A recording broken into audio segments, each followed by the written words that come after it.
প্রিয় দর্শক, আপনাদেরকে আমন্ত্রণ জানাচ্ছি প্রজন্মের ভাবনা নিয়ে চ্যানেলের বিশেষ আয়োজন ডেডলাইন ৩৬ জুলাই। সাথে আছে আমি নুসরাত জাহান জেরি। শিক্ষার্থীদের মাঝে ভয়াবহ সংঘর্ষের ঘটনা ঘটেছে কিছু শিক্ষা প্রতিষ্ঠানে। ঠিক এই কারণে দেশবাসীর মাঝে বিরাজমান আতঙ্ক এবং এই ভয়াবহ সংঘর্ষের প্রেক্ষিতেই জাতীয় ছাত্র সংহতি সপ্তাহ এসেছে। আমরা আজকে কথা বলবো এই জাতীয় ছাত্র সংহতি সপ্তাহ এবং এর কার্যক্রম নিয়ে। কোটার বিরুদ্ধে শিক্ষার্থীরা শুরু করেছিলেন বৈষম্য বিরোধী ছাত্র আন্দোলন, যে আন্দোলনে দেশের প্রায় সকল শিক্ষার্থীরাই অংশ নেন।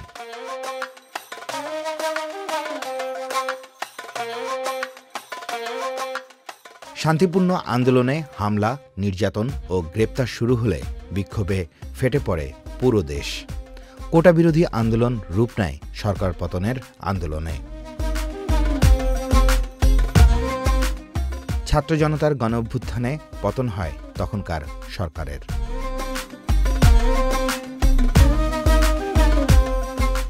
আন্দোলনে নেতৃত্বদানকারীদের অনুরোধে অন্তর্বর্তী সরকারের প্রধান উপদেষ্টা হিসেবে দায়িত্ব নেন প্রফেসর ডক্টর মোহাম্মদ ইউনূস।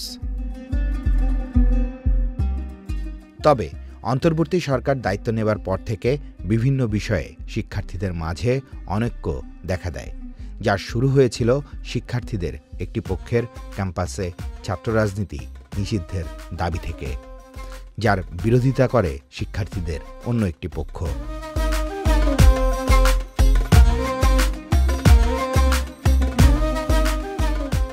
এরপর বিভিন্ন ক্যাম্পাসে শিক্ষার্থীদের মাঝে বিভিন্ন ইস্যুতে বিভিন্ন পক্ষের সংঘর্ষেরও ঘটনা ঘটে।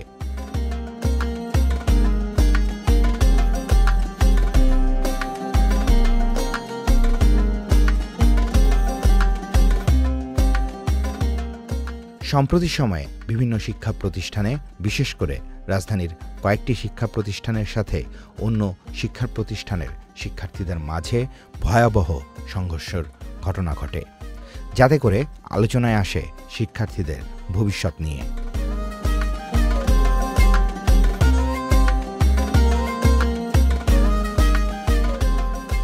ঢাকা কলেজ ও সিটি কলেজের শিক্ষার্থীদের মাঝে ঘটে যায় ভয়ঙ্কর সংঘর্ষের ঘটনা, যে সংঘর্ষে আহত হন বেশ কয়েকজন শিক্ষার্থী।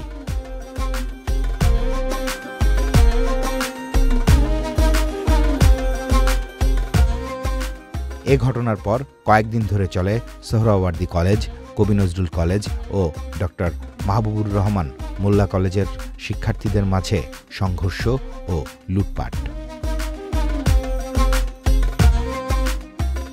প্রথমে সোহরাওয়ার্দী কলেজ ও কবি নজরুল কলেজে ডক্টর মাহবুবুর রহমান মোল্লা কলেজের শিক্ষার্থীরা ব্যাপক ভাঙচুর ও লুটপাট চালায়। এ ঘটনার পর ডক্টর মাহবুবুর রহমান মোল্লা কলেজেও ব্যাপক ভাঙচুর ও লুটপাট করে সোহরাওয়ার্দী কলেজ এবং কবি নজরুল কলেজের শিক্ষার্থীরা।